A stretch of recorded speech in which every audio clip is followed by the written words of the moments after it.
we were telling people, you know what, we can just get on this bird and we can just fly from one country to another country, they will say it's absurd. But we're supposed to accept that it actually happened because it's No. You know what I mean? That's 500 years ago, if we were having that discussion and he came along and said, you know what, you can get on a bird and that bird will take you from here to another country, fly all the way over. I mean, we will laugh. But now, of course, we don't laugh anymore. Do you know why we don't laugh anymore? Why? Because our aeroplanes are designed on the basis of the wings of a bird and the aerodynamics, right? So we now realize, if you look at it, like it looks like a bird actually in the sky, and it's carrying people, hundreds of people from one place to the other, flying people. It's no longer a laughable thing. It's real, yeah. It's real. So when Prophet Muhammad sallallahu alaihi wasallam, for example, he described a vehicle which transmitted him or transferred him from one place to another. I mean, you may be still laughing, but today with our technology, we understand how if you have the technology to travel with the speed of light and so on, which is very difficult to grasp yet, you can go so much beyond. But 500 years ago, 1,000 years ago, that would have been something like absurd. But today, it's no longer an absurd thing. Time traveling is no longer into science fiction. It is something that even scientists are discussing. What are the problems of time traveling? What are the possibilities of time travel and so on? Even time traveling. Yeah, there's a lot of things that humans can't imagine that that. But the reality is there's a lot of steps to get there, in like logical steps that humans have actually worked towards. But if someone of 2,000 years ago has made this great claim and there's no like lead up to it, why would anyone believe that? But do you at least understand and appreciate that things in the past when these things happened, because we were not there, we cannot just simply judge them and value them with a value judgment saying it never happened, it's just simply absurd, because we don't know the mechanics that things were in place. For example, if, someone just did this and the blind got healed, back then it would be considered to be magic, wouldn't it? Okay, but the difference is, right, there's nothing which says, okay, Mohammed, I got some engineers and they built a really complicated machine that flew. It looks like a horse flew in heaven. It's very simple. It wasn't a horse, was it? Do horses have wings? A creature, whatever it was. Exactly. Okay. So when you say a creature, look, if I give you a spaceship now, if you look at like a distance, you can say, oh, this looks like a bird, this looks like a falcon, this looks like... You can have all your conceptions about it, but at the end of the day, it's a vehicle. So the Prophet had a vehicle, a medium that transported him. But the technology did not exist at the time to fly back then. Technology. A prophet who has been given this medium from God, you require human technology. That assumes that requires believing in God. Absolutely. So why would someone in today's age even doubt in God? In the existence of God. That's absurd. Now and give me a magical vehicle that doesn't exist yet, so it can make me happy then. Why can't I let's understand something. I say it's absurd today for people to even have doubt in the existence of God. It's absurd. Okay. Do you have anything to say in response that it's not absurd? I would say the overwhelming evidence is probably more evidence against God than that's both for God in the world. Right. What is God? That there's no evidence for religion. No. If you have a conception of God and say there's more evidence against God, you must already have a conception of God, what God is. What is God to you? That there is evidence against that. Maybe I agree with you. If you say, oh, the God that forgets, the God that eats, the God that sleeps, God that takes rest, the God doesn't need, I would say, yeah, there's evidence against that God. I would agree with you. But what is the real concept of God that we are discussing when you're talking about theology? So I think there might be some kind of God, but I don't think the God that exists, if he does exist, is the kind who will intervene 2,000 years ago and give someone a magical vehicle to fly into the sky. No, intervention is something different. First, the question is whether there is indeed a creator God of our cosmos. And what this creator does in terms of actions and interventions is a different thing. It's God's prerogative. If God wants to somehow lift you and, like you're floating in space, that's his prerogative. But does God exist as we understand in theology what God is? The necessary being of our existence, the creator, the originator, the sustainer of this universe. Does that God exist? My answer is I don't know. I'll find out when I die. I don't know. You see, there's one thing called I don't know, and one thing is I know it doesn't exist. Like there's more evidence against it. Do you remember what you just I think said? he's more likely to not exist, but at the same time, he could exist. Okay. So let's do it the negative. Why do you say God doesn't exist? What are those? Okay, let me rephrase myself. I think there's a good chance he exists, but only in a very limited form. Like maybe he created the universe, like he did the Big Bang maybe, and that was it, and nothing else after that. So you're saying there is a creator, but this creator is not concerned about this creation. So there's a deistic concept of God in which created and left, and that's it, and they to their own peril, to their own destruction, whatever. Why? What know. gives? No, if you're bringing something like this, it has to be reasonable. Any proposition that you have, it needs to have some kind of making sense to it. Why would you want to propose a creator who is totally not interested in the creation? Created this creation with all this magnificence, with all this intricacy, with all this complexity and harmony and this precision engineering, and then you're saying he doesn't care about anything about it. He just created and left it there. I mean, there's so much that can be explained by science, and there's so much more to be learned that we don't even know But yet. do you realize? Imagine you make a phone like this. It has so many functions. It records sound, images, right? Writings. It communicates from people at distance, and someone who made it and just left it there. As I said, no real function and purpose for it. You would say, why did you spend so much? I'm not saying time and energy and effort, but why did you even bother to make this phone and then just leave it there without being it used for a particular function or a purpose? That's a good argument for why God might exist. No, I'm saying, why would we even think that the creator is a deist God by creating all this, superb creation, right? And then is totally distant from it. Why? I don't know. Like, I don't have to have an We have to have a question. reason if you're going to propose to that. We don't have a just reason. like A reason for that could not just be the fact that because there's many inventors that invent products, technology, that they invent it and then they leave it. no, they don't just invent it for leave it. No, they don't invent it for leave it. There's a reason for the invention, but there's no follow-up on it. No. So they walk away from it. They don't walk away from it because the inventors may be going to the next project and so on. They've invented it so that this can be used. So, for example, just to answer your question, could it not be a valid reason from what he was saying that God created us and then he moved to his next project? He moved to his next project. He left us. So if God created, okay, what was the purpose of our creation? Let's start answering some of this question before you go into God's next project. So God created us with a purpose or without a purpose? From our perspective, I would personally say there's always a purpose for creation. But the thing is, then it comes to, how can we talk on God's perspective? On what basis are we talking on God's perspective? When you propose a model in which there is a creator who created this universe and then left it, then you should ask, the creator with so much wisdom created this universe where knowledge is demonstrated, wisdom is demonstrated, and created in vain, with no purpose. Quran actually talks about this. Do you really think God created this universe in vain? So you think all of this intricate universe that we have, from a wise creator with wisdom, possessor of knowledge, just created it in vain? Now that needs an explanation. Why would it be just like that? I think we need an explanation, but I don't think you need a religious text to No. The question is whether the creator is created without any purpose or with a purpose. It makes sense reasonably that there is a purpose in bringing this creation. If you say there isn't a purpose or a function or a reason, you have to give the explanation. Could I ask a question then? Just on that point, could I ask a question? Yeah. So, for example, if we're saying that God created us, and we're making a conception of God, now, are we talking from a specific theology or are we talking more like a philosophical basis? Holistically. Holistically, okay.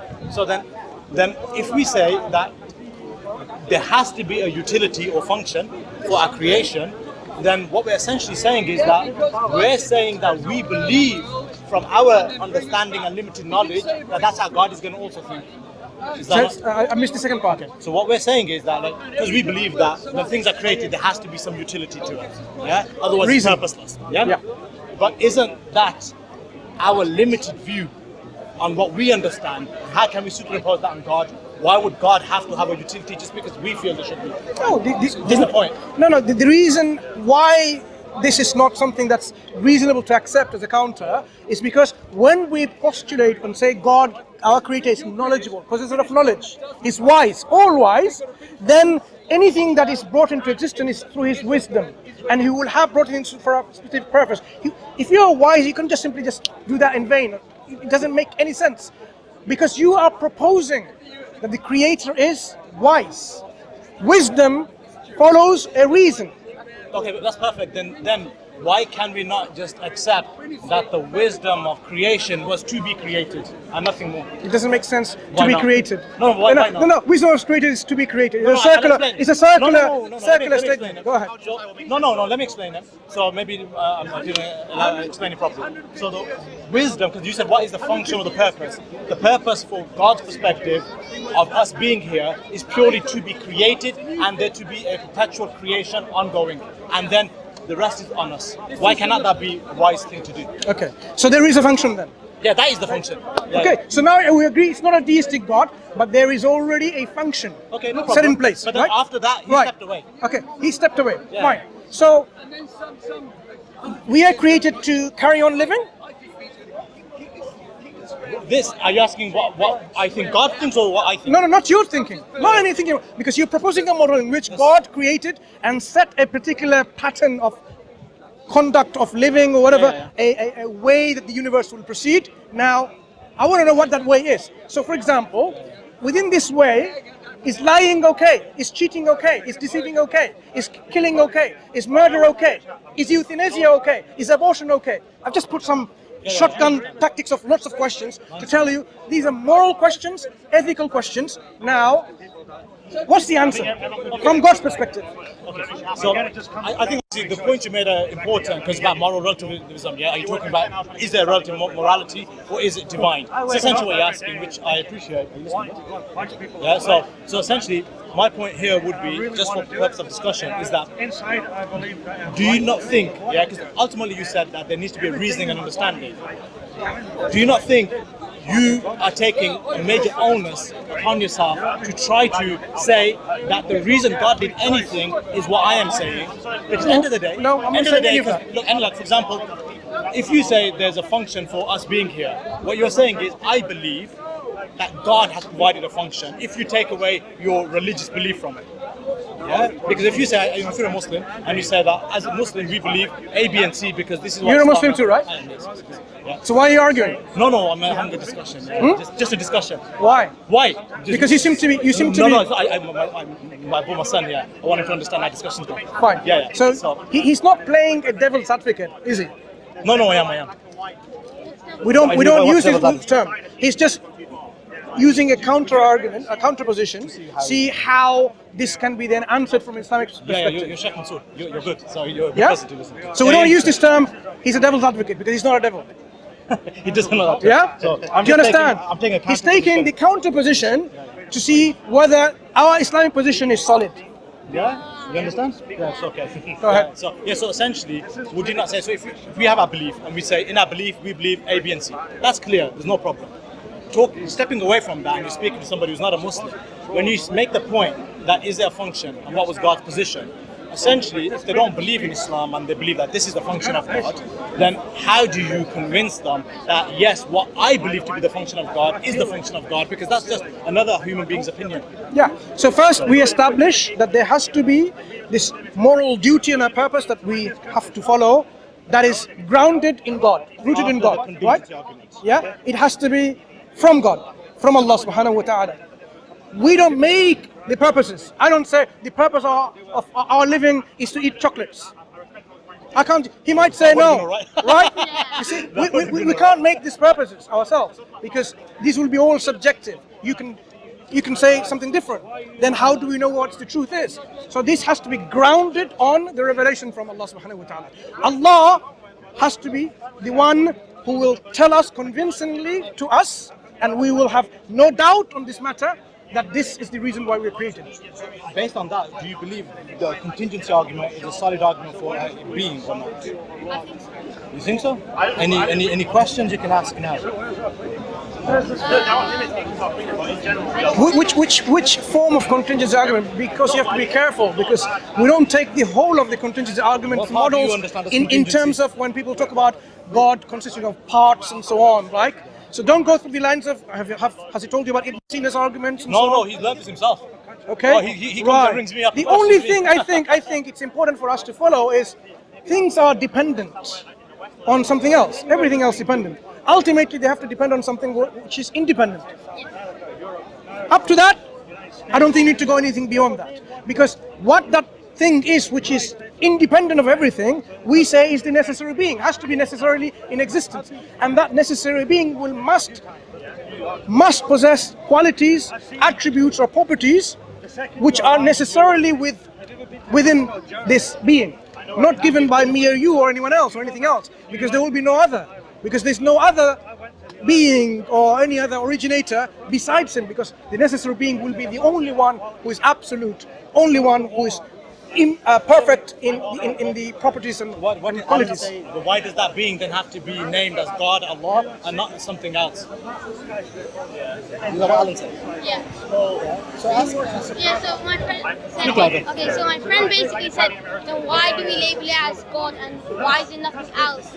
Why? But the point is though, isn't God just the generic term for the independent being, the independent thing? Slightly more than that, because you can say the necessary being is the universe, right? But the only problem with this is the necessary being must possess a will, making the difference of choice, exercising choice, saying creating with a choice, like, okay, creates this or that. So this possession of a will differentiates what we say a personal entity or being, as opposed to something which is the universe as it is, the nature, mother nature, whatever they want to call it, which doesn't have any self-awareness, doesn't possess any intellect or will or choice. But the fact that the universe demonstrates that it is within the operation of someone who possesses all of that. And that necessary being, we say, is a personal being who possesses life, self-awareness, power, knowledge, will, and has brought this into existence. And we are all dependent, and because of that, we should be naturally thankful for all that we have here, for our own existence, for our own life, on our subsistence of life. For example, this necessary being didn't only create us only, he gave us food and water and the air to sustain our life. So if somebody gives you food, like your dad or your mom, right, and water and drinks and all that thing, you say, thank you, Dad, I like that. Oh, enjoy. Nice food, whatever, right? You're thankful. So the one who gave you life and everything else to sustain life, you should be thankful. Being thankful to the necessary being, being grateful to necessary being, is the essence of what we call the worship. This is how we say we worship, but the essence is rooted in being thankful and being grateful. And that relationship, we say, is one of God and God's creation. God is the one who deserves our worship, and the essence of that is thanks and gratitude, right? Now, the entity is called God, because the God is an object of someone's ultimate reverence, ultimate, love and respect and total reliance. That's all worship. And then just on that, Yusuf, the other question, the point you made, which is a good point, that we should be grateful to God because He gave us everything. Yeah? Then what did Alan say? And you were discussing with me, why would you be grateful to a God that allows the killings and all the murders? What were you saying? Yeah, so he said, why would you be grateful to God, the necessary being, which causing all this hate to the world? Because if he we should always be thankful to him. Then why are there people who aren't thankful? Why are there wars and bloodshed? Okay, this is all because of God creating us in a special way, and that special way is giving a special thing that we have is called choice. The choice, the will that we have. Now, God could have just simply made us all in such a way that no one can do anything against His laws. So no one can kill, no one can rob. Just imagine, Someone wants to stab someone, butterflies. Someone wants to murder someone, it becomes like, nice flowers. Nothing happens. Then you will say like, oh, I want to just, not listen to you. And say, I want to argue with you, I want to disagree with you, but I can't. Then do I still have this freedom of choice anymore? I will be compelled like a robot. So God, your friend, is asking that God creates robots, not human beings, agents with free will. Agents like ourselves with the free will means you can have a knife and you can cut your apples into pieces and eat it, or you can take that knife and you can stab someone and kill someone. The choice is there, but God didn't want us to do the other one, the wrong actions, where you kill someone, murder someone, you harm someone. Okay? The choice is there. So we will be accountable for the choices that we make, the wrong choices that we make. And God constantly gives us guidance in terms of don't make these wrong choices, because you will be then punished and accountable for that. So the fact that there are evil in this world is because in this world we are created with a particular set of functionality in which one of the main ingredients is we have a choice, in which we can exercise our choice for good or for bad. Otherwise, people are expecting that you behave like robots. Then what is there within you can say thank God, because you're forced to thanking God. But once you appreciate with your will that I can disobey God, I can somehow not believe in God, and yet you submit and surrender your will and say thank you God for all of that. That is your appreciation, right? So that's in a better way of living rather than living like a robot and then you do things as you're told. Would you not agree? It was a good dance move, but Shukran, thank you so much. Any more questions, darling? Not now. Okay, brother, Shukran, nice. thank you. I knew I like this. I knew you were Muslim. MashaAllah. I was wondering why you were arguing. Thank you. Okay, you take care. May Allah, grant you the knowledge and the wisdom and make you a good da'iyah, so that through you, inshallah, we will see a lot more people coming to Islam. Okay, but learn as your father is doing. Learn, be grounded on Islam first, and then go into the venture in discussing with people and so on. They're actually being taught at school. Being taught at school, contingency argument. Really? At school? How old is he? 11. He rang me up and he goes, Baba, what's the kalam contingency argument? I'm like, give me a second. Yeah, darling, my phone, bad line. Let me get back to you in half an hour. But you know what? We learned this a lot later on. Yeah. Strange thing they're teaching at school. Anyway. It is good though. But yes, consolidate your belief in Allah, in the Quran, in the Prophet Muhammad first, so that anything that comes to you by anyone, it's easy to answer. Okay? Take care. Yusuf? Yes. Okay, Assalamu alaikum. Thank you. Thank you.